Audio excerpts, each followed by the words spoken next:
हम उसके चाहने वाले हैं। इसीलिए तो शायर ने कहा, हदीसे इश्क की रोशन कोई तफसीर लिख देंगे, हदीसे इश्क की रोशन कोई तफसीर लिख देंगे, जमीने कुफ्र पर नारे तकबीर लिख देंगे। अरे हमारे जिस्म में हुसैनी खून रक्षा है, जहां करबला देखेंगे वहां शब्बीर लिख देंगे। सुभान अल्लाह, सुभान अल्लाह। बात को क्या बात है। जहां करबला देखेंगे वहां शब्बीर लिख देंगे। बेशक, बहुत को। तो हमारे मुस्कुराना, जैसे अभी हमसे पहले हजरत अल्लामा व मौलाना मुफ्ती अय्यूब साहब कह रहे थे कि मुस्कुरा कर देखना भी इबादत है। सुभान अल्लाह, सुभान अल्लाह। उलमा के चेहरे की जियारत करना भी इबादत है। बेशक हक है। आज आप यहाँ छोटे गांव में या बड़े शहर में ये नहीं होता कि यहाँ कुरान छोटा है, वहाँ कुरान बड़ा है, यहाँ आलिम छोटा है, वहाँ आलिम बड़ा है, यहाँ मुफ्ती छोटा है, वहाँ मुफ्ती छोटा है, यहाँ बच्चे को कम पढ़ाया जाता है, वहाँ बच्चे को ज़्यादा पढ़ाया जाता है। अरे गौसे आज़म के दीवानों सुन लो,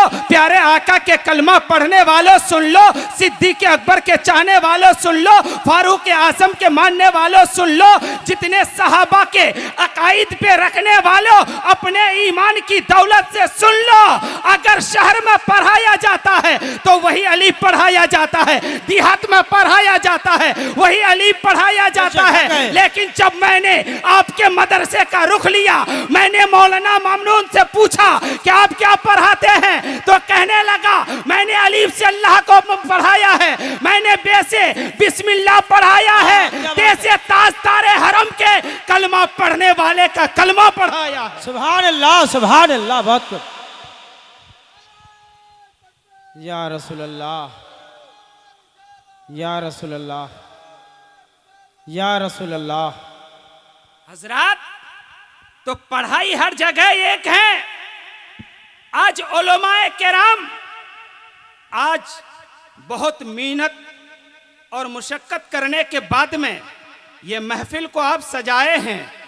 इस महफिल में आपकी नींद की कुर्बानी दे करके आप यहाँ रात के तिहाई हिस्से में बैठे हुए हैं।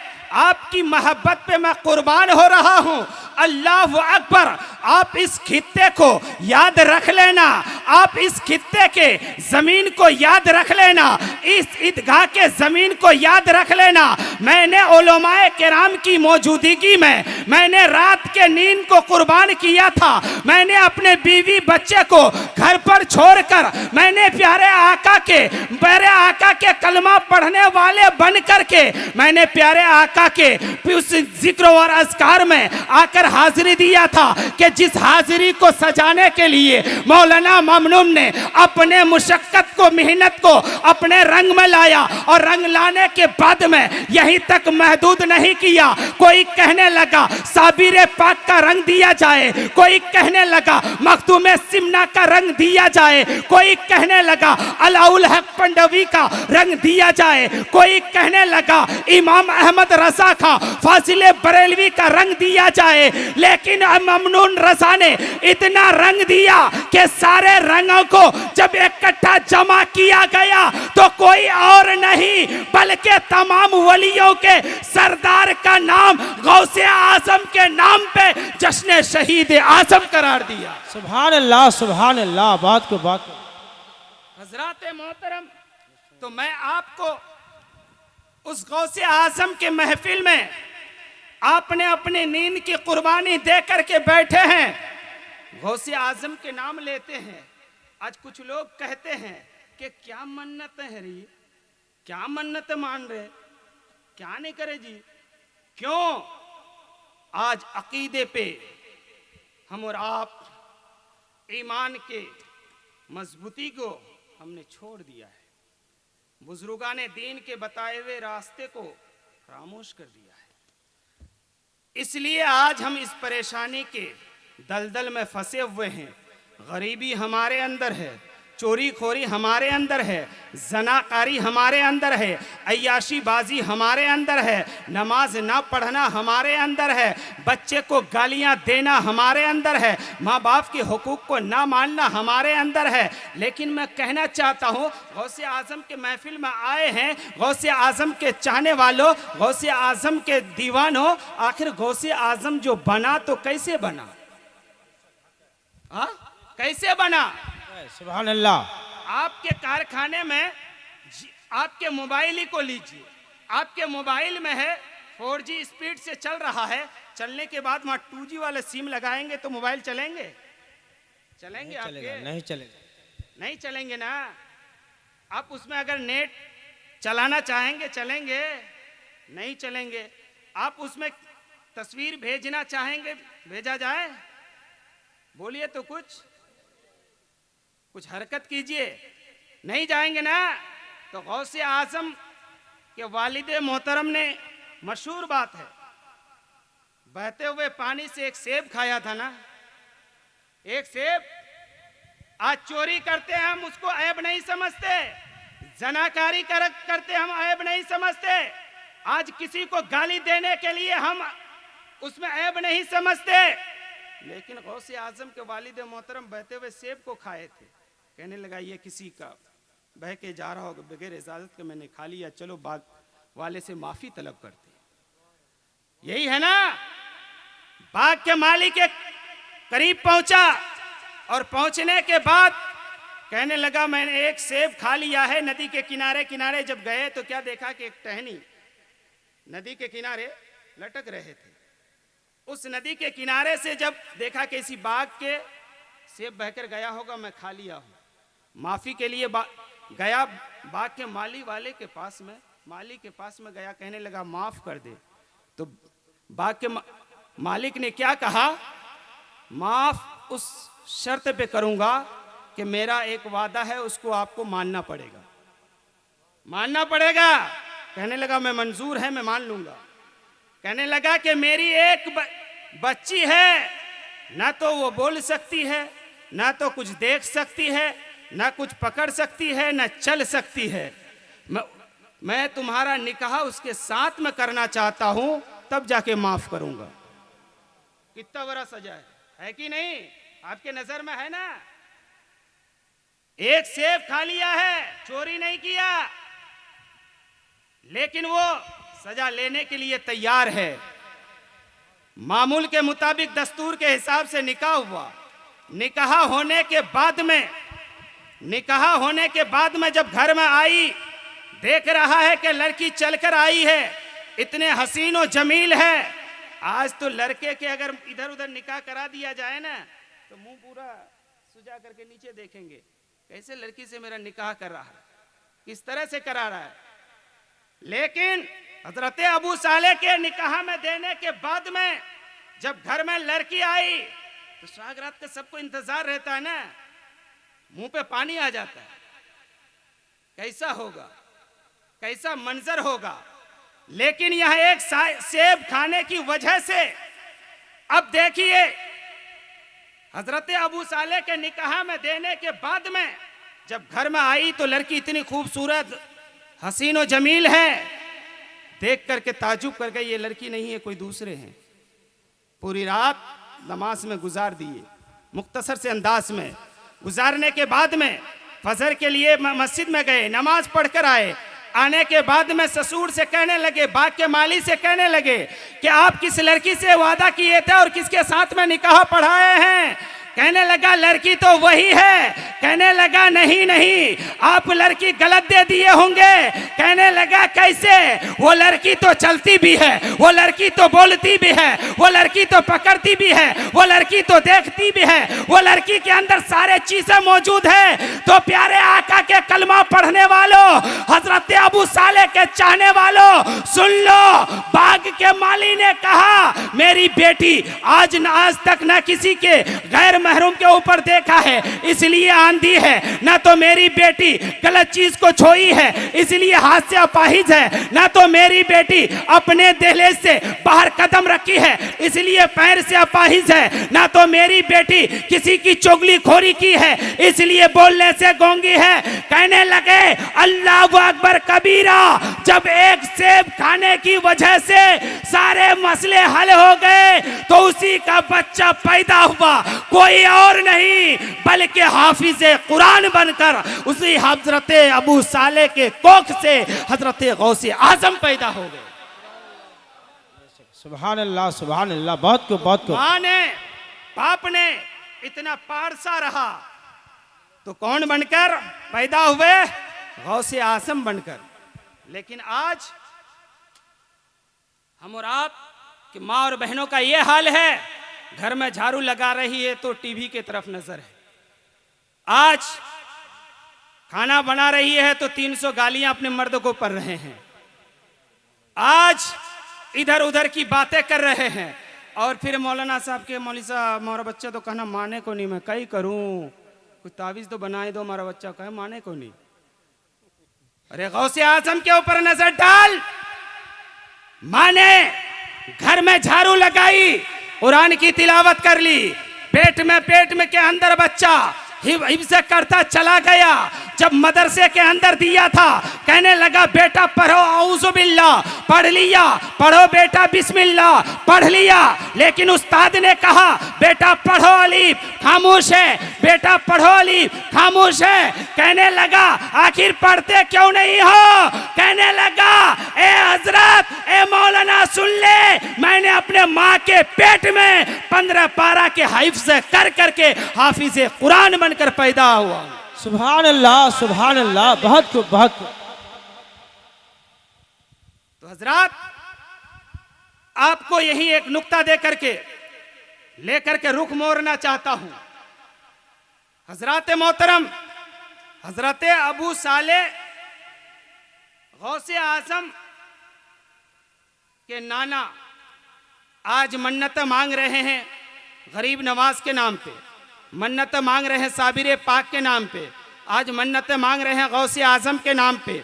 लेकिन मैं कहना चाहता हूँ, कौम मुस्लिम के नाम से पैगाम देना चाहता हूँ, हजरात मोहतरम जब माँ बाप का ये आलम हुआ तो बेटा हाफिज कुरान बनकर पैदा हुआ। लेकिन देखिए उसका नाना भी ऐसे वैसे नहीं थे। उसके खानका में एक औरत अपने बच्चे को लेकर सुन रहे थे कि मशहूर है, कोई भी वहां जाते हैं तो कोई निराश होकर नहीं आते हैं, मायूस होकर नहीं आते हैं, बल्कि सबके झोली में कुछ न कुछ रखा जाता है। बेशक सुभान अल्लाह, सुभान आज गरीब नवाज के बारगाह में जाते हैं, मन्नत मांगते, हिंदू मुस्लिम सिख ईसाई सारे लोग जाते हैं, सारे तमन्ना पूरे करके आते हैं। लेकिन उसी तरह से वो औरत अपने बच्चे को गोद में लेकर आ रही थी, सिसकियां लेते लेते आ रही थी। रास्ते में देखे कि अचानक बच्चे की मौत हो जाती। बच्चे की जब मौत हो गई, खानका में लेकर आए और हजरत स्वामी की बारगाह में अर्ज किए कि आका मेरे बच्चे आपके बारगाह में लेकर आ रहे थे और रास्ते में इंतकाल कर गए। हजरत ने मुराकबा किया, आसमान के ऊपर देखे, देखने के बाद कहने लगे ये बच्चा मर चुका है, इसको लेकर जाओ। लेकिन माँ की ममता पुकार उठी। मेरी माँ और बहनों सुन लो, माँ ने खानका में बच्चे को रख दिए। रखने के बाद में सिसकियां ले लेकर रोने लगे कि सारे लोग आते हैं, तमन्ना भर के लेकर जाते हैं और मैं बच्चे को जिंदा लेकर आई और मैं मुर्दा लेकर जाऊं, ये दिल मेरा कैसा गवारा करेगा, कैसा गवारा करेगा। बेशक। इतने में हजरत गौसे आजम का बचपना का दौर है, खानका के चारों तरफ लकड़ी लेकर घूम रहे हैं, खेल रहे हैं, बचपन का दौर होता है, बेशक खेल रहे हैं। इतने में क्या देख रहे हैं कि औरत सिसकियां ले लेकर रो रही है। कहने लगे आखिर रो क्यों रही है? औरत सारे माजरा सुनाए कि बात यह है कि मैं लेकर आई बच्चे को, यह मर गए और मैं उस ज़ईफ के पास, हजरत के पास लेकर आए और मेरे बच्चे मर गए, जिंदा नहीं है। कहने लगा अच्छा।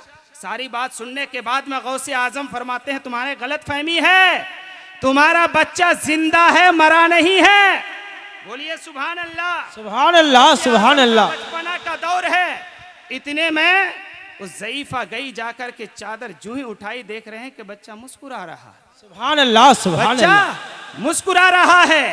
इतने में अब वो ज़ईफा हंसने लगी। इतने में हजरत स्वामी की नजर पड़ी जब नजर पड़ी तो कहने लगे, अभी रो रहे थे अभी हंस रहे हैं, मामला क्या है?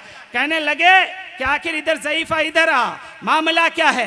कहने लगे कि मैं रो रहा तो था, मैं तो रो रही थी, लेकिन मेरा दिल का दुनिया बदल चुका है। मैं जो सिसकियां ले लेकर रो रही थी, अब मेरा रोने का जमाना नहीं है, बल्कि मेरा मुस्कुराने का जमाना आ गया। सुभान अल्लाह, सुभान माँ की ममता को देखिए। इतने में कहने लगा, क्या हुआ? कहने लगा, वो बच्चा जो खेल रहा ना लकड़ी लेकर के, उस बच्चे ने मेरे बच्चे को जिंदा कर दिया है। बेशक, सुभान उस अल्लाह। बच्चे ने मेरे बच्चे को जिंदा कर दिया है। इतने में हजरत गौसे आजम के पीछे पीछे लकड़ी लेकर दौड़ने लगे। गौसे आजम मुस्कुराते चलते जा रहे हैं, चलते जा रहे हैं। इतने में कब्रिस्तान के करीब पहुंचे। पहुंचने के बाद में गौसे आजम ने कब्रिस्तान के मुर्दों से कहने लगे, ए मुर्दे, कब तक सो करके रहेगा? बल्कि मेरे नाना मुझे मारने आ रहे हैं, मेरे बचाने के लिए उठ जा। इतना सुनना था, कब्रिस्तान के सारे मुर्दे जिंदा हो गए। हजरत सौमी रुक गए और कहने लगे, ये कोई और नवासा नहीं है, बल्कि मेरा नवासा जो है वो गौसे आजम बनकर चमकेगा। सुभान अल्लाह, सुभान अल्लाह। इसलिए तो शायर ने कहा है, निगाहे वली में वो तासीर देखी है, अरे बदलते हुए हजारों की तकदीर देखी है। बेशक, हक है, हक है। हजरत सुभान अल्लाह, मोहतरम, सुभान अल्लाह, सुभान हजरत अल्लाह, मोहतरम, सुभान अल्लाह। तो आज हम और बेशक, आप बेशक, हक है। गौसे आजम के महफिल को सजाए हैं, गौसे आजम के यादों को मनाए हैं। इंशाअल्लाह अपने अपने तमन्नाओं को दिल में रखिए, इंशाअल्लाह गौसे आजम उसको पूरा करेंगे। बेशक, लेकिन हक है। आज हम और आप अब जो जा रहे हैं, इधर और उधर भटक रहे हैं, कोई और नहीं, आज नमाज का पाबंद बन जाइए, इस्लाम के तरफ चलने लग जाइए। वो दीन दूर नहीं है, वो 313 थे तो लरसता था जमाना, आज हम करोड़ों हैं तो करते हैं गुलामी। क्यों? इसलिए कि आज हमें और आपको इस्लाम के ऊपर चलने की ज़रूरत है, इस्लाम के बताए हुए रास्ते के ऊपर चलने की ज़रूरत है। हम और आपने अपने बुजुर्गान दीन के बताए हुए रास्ते को छोड़ दिया है, इसलिए हम और आप दर बदर की ठोकरें खा रहे हैं। शायर ने क्या ही नक्शा खींचा है, लोग हमेशा दुनिया कमाने में लगा रहता है, फिर भी मुफलिसी के सबब हाथ खुला रहता है। बताया है मेरे हुजूर ने हमें आकर, अरे फलदार दरख्त हमेशा झुका रहता है, फलदार दरख्त हमेशा झुका रहता है। वो मुइज़ थे जमाने में। आप लोग थोड़ा चाय की सुस्कियां ले रहे हैं, लेकिन थोड़ा तवज्जो कीजिए, 2-3 मिनट में अपनी तकरीर को मैं ख़त्म कर रहा हूं, क्योंकि मैं कहना कुछ और चाह रहा था, लेकिन मैं अपने बयान माफ़ी ज़मीर को बयान नहीं कर पाया, इसलिए कि महफिल कुछ डगमगा गया था। इसके हिसाब से आप लोग भी इधर उधर चले गए, तो मैं भी उसी हिसाब से आपके अंदाज में पेश किया। जो बोलना चाहता था मैं बोल नहीं पाया, इसलिए कि मैं कुछ पैगाम ऐसा देना चाह रहा था, लेकिन मैं अपने माफ़ी ज़मीर को बयान नहीं कर पाया, क्योंकि मैं इधर आते रहता हूँ। इंशाअल्लाह हज़रत अल्लामा व मौलाना ममनून रज़ा साहब जामी ने जामिया अशरफ से जो फरागत होकर के आए हैं, वहीं से मैं भी पढ़ा कुछ दिन, और आपके सामने ये देना चाहता हूँ पैगाम कि ये वो बारगाह से पढ़कर आए हैं जो मखदूम सिमना ने किसी औरों को नहीं, बल्कि उसके बारगाह में पंडितों ने अपने मुर्दे को रखकर कहा था इसकी जनाजे की नमाज पढ़ाओ। तो जब जनाजे की नमाज पढ़ाई गई, पंडित ने उसके इम्तिहान लेना चाह रहा था, लेकिन इम्तिहान क्या लेंगे, हकीकत में वो मुर्दा नजर आया था। उसके बारगाह से ये पढ़कर आए हैं। हजरात मोहतरम, तो मैं आपके सामने सिर्फ चंद बात कह करके गुजर जाना चाहता हूँ कि ख्वाजा के बारगाह में हिंदू, मुस्लिम, सिख, ईसाई सारे मज़ाहिब के लोग आते हैं और आकर अपने दामन को भरकर लेकर चले जाते हैं, लेकिन हम जाते हैं और कहते हैं हमारी मन्नत पूरी नहीं हुई। इसलिए कि हम और आपको चाहिए, इन्नमल आमालो बिन्नियात, अमल का जो दारो मदार है वो नीयत पर है। आप नीयत को दुरुस्त कर लीजिए, इंशाअल्लाह हम यहाँ भी कामयाब रहेंगे और वहाँ भी कामयाब रहेंगे। इसलिए कि मिलेगी मंजिले मकसूद वो ईमान रखते हैं हम, मिलेगी मंजिले मकसूद वो ईमान रखते हैं हम, अपने रहबरी के वास्ते कुरान रखते हैं हम, वफादारी हो वतन से यही इस्लाम कहते हैं हम, अपने अपने दिल के हर गोशे में हिंदुस्तान रखते हैं, हम अपने दिल के हर गोशे में हिंदुस्तान रखते हैं। भारत के कहते हैं सिसकते हुए मंजर, ख्वाजा पिया के ख्वाब की ताबीर नहीं है। यहाँ हर धर्म के लोगों का हक बराबर है, भारत किसी के बाप का जागीर नहीं है। इसलिए कि हम हिंदू मुस्लिम सिख ईसाई सारे बागों में जब फूल खिलेंगे तब एक बाग नजर आएंगे। अगर गुलाब हो जाए तो चंबेली की जरूरत पड़ती है, अगर चंबेली हो जाए तो मोगरा की जरूरत पड़ती है, अगर मोगरा हो जाए तो रात रानी की जरूरत पड़ती है। इसलिए गौसे आजम के चाहने वालों, गौसे आजम के मानने वालों, इसलिए डॉक्टर इकबाल ने कहा है वो मोइस थे जमाने में मुसलमान होकर और तुम ख्वार हुए तारीख कुरा होकर। चाट ली तुमने कुतुब फलसफा इंग्लिश की, भूले से भी कुरा को हाथ लगाया होता, भूले से भी कुरा को हाथ लगाया होता। मेरा कुरान अमन और शांति का पैगाम देता है, मेरा कुरान वो दीन को फैलाने का काम देता है, मेरा कुरान बड़ों की इज्जत करने का पैगाम देता है, मेरा कुरान अपने बड़े छोटे की तमीज सिखाता है, मेरा कुरान बड़ों के सामने झुकना सिखाता है, मेरा कुरान हिंदू मुस्लिम रहकर मिलकर रहने सिखाता है, मेरा कुरान दीन इस्लाम को इंदल्लाहिल इस्लाम का पैगाम सिखाता है। यहीं तक महदूद नहीं बल्कि हिंदू मुस्लिम मिलकर रहने का एक पैगाम देता है। आज कुछ लोग कहते हैं मुसलमान खराब नहीं है, इसलिए कि इस्लाम तो वो है जो वजू का पानी भी अगर जायद खर्च कर दे तो उसका भी हिसाब देना पड़ेगा। तो नमाज तो सबसे अहम इबादत है, जब हमारा पानी का हिसाब होगा तो हम दूसरों के लिए बुराई क्यों सोचेंगे। इसलिए डॉक्टर इकबाल का वो शेर याद कर लीजिए, वो मोइस थे जमाने में मुसलमान होकर तुम ख्वार हुए तारीख कुरा होकर। चाट ली तुमने कुतुब फलसफा इंग्लिश की, भूले से भी कुरा को हाथ लगाया होता, भूले से भी कुरा को हाथ लगाया होता। इस्लाम की फितरत में कुदरत ने लचक दी है, अरे जितना ही दबाओगे उतना ही उभरेगा। जुल्म वो जुल्म है, उभरेगा तो दब जाएगा। बातिल से डरने वाले ए आसमां नहीं है हम, 100 बार कर चुका है तो इम्तिहान हमारा, 100 बार कर चुका है तो इम्तिहान हमारा। कौम के नाम से एक पैगाम लेकर जाना, परसों से नहीं बरसों तक याद रखना और SMS पहुंचा देना कि मिलेगी मंजिले मकसूद। अपने तमाम दोस्तों के SMS के जरिए से ये भेज देना कि मिलेगी मंजिले मकसूद। वो ईमान रखते हैं हम अपने रहबरी के वास्ते कुरान रखते हैं, हम वफादारी हो वतन से यही इस्लाम कहते हैं। अरे हम अपने दिल के हर गोशे में हिंदुस्तान रखते हैं, नफरत नहीं रखते हैं, जुदा सबसे अलग पहचान रखते हैं हम। जो नबियों ने रखा था काश वो ईमान रखते हम, नबियों काश वो जो नबियों ने ईमान रखा था वो हम रखते हम। अदब से चूमती हमारे हाथों को साहेब, मोबाइल की तरह अगर कुरान हाथों में रखते हम। तो मेरे कहने में आपके सुनने में किसी तरह की लग्जिश हुई हो, मैं अल्लाह तबारक व ताला की बारगाह में तौबा करता हूँ। यहाँ से मैं तकरीर खत्म हो गई, टाइम ज़्यादा हो गया क्योंकि